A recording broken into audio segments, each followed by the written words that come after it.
कैसे हो चैंपियंस। इस क्लास में बात करते हैं बीएससी फर्स्ट सेमेस्टर केमिस्ट्री के 10 मोस्ट इंपॉर्टेंट क्वेश्चन के बारे में। ठीक है, तो देखो ये जो 10 क्वेश्चन है ये पूरे सिलेबस से लिए गए हैं। ठीक है, जो 8 यूनिट आपने पढ़े हुए हैं उस पूरे सिलेबस में से जो 10 इंपॉर्टेंट क्वेश्चन बनते हैं उनको देखे गए हैं। ठीक है, देखो यार हमने और भी इंपॉर्टेंट क्वेश्चन चैप्टर वाइज ठीक है भी डिस्कस किए हुए हैं और मॉडल पेपर भी डिस्कस किया हुआ है, वो सभी भी आपको मिल जाएंगे। ठीक है, ऐसा नहीं है कि 10 क्वेश्चन इंपॉर्टेंट बोल दिया तो मतलब सिर्फ इसी को रट के चले जाओ, ऐसा कुछ नहीं है।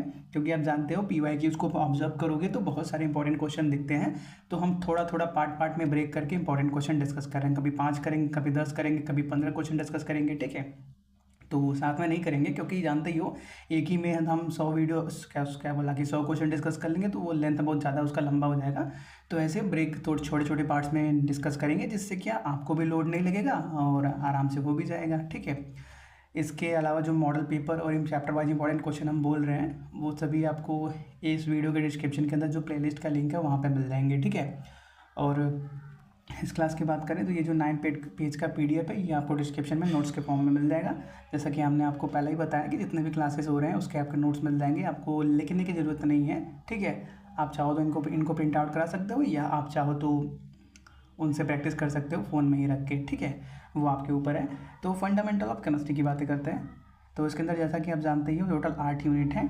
ठीक है, तो 8 यूनिट स्टार्ट करते हैं। पहला इंपॉर्टेंट क्वेश्चन कौन सा है? What are van der Waals force, explain their importance. देखो ये जो वंडरवाल फोर्स है और एक्सप्लेन दियर इंपॉर्टेंस, अगर ये दोनों क्वेश्चन मिक्स कर दिया मतलब वंडरवाल फोर्स भी पूछ लिया और इसका इंपॉर्टेंस भी, तो ये लॉन्ग में ही आ सकता है, शॉर्ट में इसकी पॉसिबिलिटी कम है। अगर शॉर्ट में होगा तो सिर्फ वंडरवाल फोर्स पूछेगा। ठीक है, लॉन्ग में पूछेगा तो उसके लिए आपको अच्छे से लिखना पड़ेगा, तो उसके बारे में यहाँ पे अच्छे पॉइंट लिखे गए हैं। चलिए स्टार्ट करते हैं। तो van der Waals forces are a weak intermolecular attraction present between molecules due to temporary और परमानेंट डाइपोल। ठीक है, वंडरवाल फोर्स क्या होते हैं? हर मॉलिक्यूल के बीच में बहुत ही कमज़ोर सा एक संबंध जो होता है वही होता है कमज़ोर सा संबंध, या बोल दो रिश्ता या बोल दो फोर्स। ठीक है, किसी भी मॉलिक्यूल के बीच में जो बहुत ही हल्का सा रिश्ता बना हुआ है वही क्या वंडरवाल फोर्स है, जो या तो टेम्पररी डाइपोल या फिर परमानेंट डाइपोल की वजह से होता है। डाइपोल मतलब क्या? दो पोल, कोई भी मॉलिक्यूल जिसके अंदर दो पोल हों। दो पोल मतलब क्या? अपोजिट पोलैरिटी हो। ठीक है, this includes dipole dipole interaction, dipole induced dipole interaction and London dispersion force. ठीक है, और वंडरवाल फोर्स भी कई प्रकार के होते हैं, जैसे डाइपोल डाइपोल इंटरेक्शन। इसमें क्या होता है, कोई एक मॉलिक्यूल है जिसके पास डाइपोल है, मतलब क्या उसके अंदर पॉजिटिव पार्ट नेगेटिव पार्ट दोनों हैं, और दूसरा भी एक मॉलिक्यूल है जिसके पास पॉजिटिव पार्ट नेगेटिव पार्ट दोनों हैं। जब दोनों ये इंटरेक्ट करेंगे तो इस टाइप के इंटरेक्शन को क्या बोलेंगे हम? डाइपोल डाइपोल इंटरेक्शन, क्योंकि दोनों के पास डाइपोल प्रेजेंट है। दूसरा क्या है हमारे पास? Dipole induced dipole. इसमें क्या होता है, एक के पास डाइपोल होता है, मान लेते हैं प्लस है माइनस है, और दूसरे के पास डाइपोल नहीं होता है। ठीक है, मान लेते हैं सिर्फ प्लस है। प्लस मतलब क्या? न्यूक्लियस। ठीक है, प्लस मतलब क्या? न्यूक्लियस। ठीक है, आप जानते ही हो इलेक्ट्रॉन के बाहर वाले एटम के बाहर वाले सेल में इलेक्ट्रॉन रिवॉल्व करते हैं, तो एक डाइपोल है। ठीक है, यहाँ पे क्या है, इसका नेगेटिव पार्ट है, यहाँ पे इसका पॉजिटिव पार्ट। नेगेटिव पार्ट मतलब यहाँ पे इस वाले एरिया में इलेक्ट्रॉन ज़्यादा भरे पड़े हैं, इस वाले एरिया में इलेक्ट्रॉन ज़्यादा भरे पड़े हैं, और न्यूक्लियस थोड़ा सा यहाँ पे लेफ्ट में शिफ्ट हो चुका है। ठीक है, डाइपोल का मतलब ये। ठीक है, तो ये जो इलेक्ट्रॉन्स इतने ज़्यादा हैं ना वो, और यहाँ पे बीच में क्या है?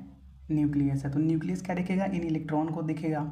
इन इलेक्ट्रॉन को देखेगा तो क्या होगा, हल्का सा इनको खींचने के लिए हल्का सा इधर शिफ्ट हो जाएगा। हल्का सा क्या? हल्का सा इस इलेक्ट्रॉन्स की तरफ शिफ्ट हो जाएगा, तो कुछ उसका स्ट्रक्चर ऐसा हो जाएगा। ठीक है, प्लस यहाँ पे, और जो इस आटम के इस वाले आटम के इलेक्ट्रॉन्स थे हल्का सा इधर की तरफ चले जाएंगे, तो इसमें भी क्या डाइपोल जनरेट हो गया। तो अब ये जो इंटरेक्शन करेंगे इसको हम बोलेंगे डाइपोल इंड्यूस्ड डाइपोल। ठीक है, एक में डाइपोल है, एक में हमने डाइपोल उत्पन्न किया। ठीक है, और तीसरा क्या है? London dispersion force. London dispersion force को हम इंड्यूस्ड डाइपोल भी बोलते हैं। इसमें क्या होता है, दोनों ही नॉन पोलर होते हैं और दोनों ही एक दूसरे में डाइपोल इंड्यूस करते हैं। ठीक है, though individually weak collectively they are significant in determining the physical properties of substance. ठीक है, अलग अलग ये तो बहुत ही कमज़ोर होते हैं, लेकिन जब साथ में रहें ठीक है तो बहुत सारी प्रॉपर्टीज़, फिजिकल प्रॉपर्टी किसी भी सब्सटेंस की बता सकते हैं। ठीक है, for example novel gases like argon और krypton exist as liquid at low temperature due to dispersion force। ठीक है, फॉर एग्जांपल जो नॉर्मल गैसेस होते हैं, आर्गन हो गया, क्रिप्टॉन हो गया, ये रूम टेम्परेचर पे लिक्विड फॉर्म में एग्जिस्ट करते हैं डिस्पर्सन फोर्स की वजह से, ठीक है। They also affect the boiling and melting point of molecular compounds, ठीक है। जो वन डबल फोर्स है किसी भी कंपाउंड के बॉइलिंग और मेल्टिंग पॉइंट को भी अफेक्ट करते हैं, ठीक है। स्ट्रॉन्गर वन डबल force lead to higher boiling point. ऐसे मॉलिक्यूल जिनके अंदर वन डबल फोर्स ज़्यादा है उनका बॉइलिंग पॉइंट भी क्या होता है, हाई होता है, ठीक है। इन बायोलॉजिकल सिस्टम वन डबल forces helps in stabilising protein structure and enzyme substrate interaction, ठीक है। Thus, even though they are weaker than covalent or ionic bond, they are crucial for molecular recognition, solubility and structural organization of a complex system, ठीक है। One डबल force क्या आयनिक और covalent से week है, फिर भी ये मॉलिक्यूल की बहुत सारी प्रॉपर्टीज़ के लिए बहुत ज़्यादा इंपॉर्टेंट होते हैं, जैसे उसकी सॉल्युबिलिटी, रिकॉग्निशन और इसके स्ट्रक्चरल ऑर्गेनाइजेशन के बारे में, ठीक है। फिर दूसरा क्वेश्चन क्या, explain state and explain VSEPR theory and with an example, ठीक है। तो वेस्पर थ्योरी मतलब valence electron pair repulsion theory, ठीक है।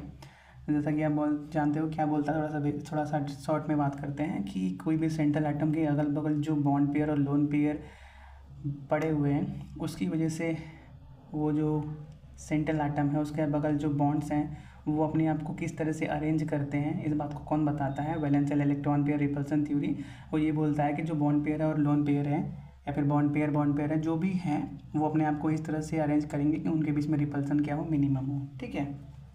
तो द वेस्पर थ्योरी मतलब the वैलेंशियल electron pair repulsion theory explain the shapes of molecules based on the repulsion between electron pair around the central atom, ठीक है। किसी भी central atom की अगल बगल जो इलेक्ट्रॉन पेयर्स हैं उनके बीच में जो रिपल्सन हो रहा है उसके बेसिस पे दिया गया। According to this theory electron pair that ई बॉन्ड पेयर बात करो या लोन पेयर की बात करो, arrange themselves as far apart as possible to minimise repulsion, ठीक है। इस थ्योरी के अकॉर्डिंग क्या, जो इलेक्ट्रॉन पेयर्स है चाहे वो बॉन्ड पेयर के हो चाहे लोन पेयर के हो, अपने आप को इस तरह से अरेंज करते हैं कि उनके बीच जो रिपल्सन है वो क्या हो, मिनिमम हो, ठीक है। विच डिटरमाइन द मॉलिक्यूलर ज्योमेट्री, जिससे क्या उस मॉलिक्यूल की ज्योमेट्री का पता चलता है, ठीक है। For instance in ammonia the nitrogen item has 3 bond pair one lone pair, ठीक है। अमोनिया के अंदर आप देखते ही हो NH3 3 बॉन्ड पेयर है, एक लोन पेयर यहाँ पे है, ठीक है। तो इसमें क्या होता है ideally 4 pair would adopt tetrahedral arrangement but due to greater repulsion of lone pair the HNH bond angle reduce from 109 degree to about 107 degree, ठीक है। जैसा कि आप जानते हैं यहाँ पे नाइट्रोजन है, यहाँ पे 3 हाइड्रोजन, क्योंकि हाइब्रिडाइजेशन sp3 है तो टेट्राहेड्रल ऑर्डर में होने चाहिए। बॉन्ड एंगल कितना होना चाहिए, 109 डिग्री 28 मिनट। लेकिन यहाँ पे देखो, यहाँ पे सभी बॉन्ड पेयर हैं और ऊपर क्या है, ये लोन पेयर है, तो इनके बीच में जो रिपल्सन होता है तो ये वाला बॉन्ड और ये वाला बॉन्ड और ये वाला बॉन्ड और ये वाला बॉन्ड रिपल्सन यहाँ पे भी होता है। थोड़ा सा ये दोनों बॉन्ड दब जाते हैं, ये बॉन्ड दब जाते हैं, जिससे बॉन्ड एंगल थोड़ा सा कम हो जाता है, तो नियरली वो 160 डिग्री के आसपास चला जाता है, ठीक है। Resulting in A trigonal pyramidal geometry, जिससे उसका ज्योमेट्री टेट्राहेड्रल ना होकर ट्राइगोनल पिरामिडल हो जाता है, ठीक है। This theory successfully predict the geometry of many molecule such as water का बेंट शेप होता है, कार्बन डाइऑक्साइड लीनियर होता है। Thus VSEPR theory provide simple and effective method to understand molecular shapes, ठीक है। और भी बहुत सारे क्वेश्चन हैं, आप डिस्क्रिप्शन में जो PDF है उसको डाउनलोड कर लीजिएगा, आपको सारे क्वेश्चन मिल जाएंगे, ठीक है। क्वेश्चन बहुत ही ईजी फॉर्म में लिखे गए हैं, आपको ज़्यादा प्रॉब्लम नहीं होगा पढ़ने में, ठीक है। आप आराम से उसको पढ़ सकते हो। मिलते हैं अगली क्लास में, तब तक के लिए thanks for watching, have a nice day.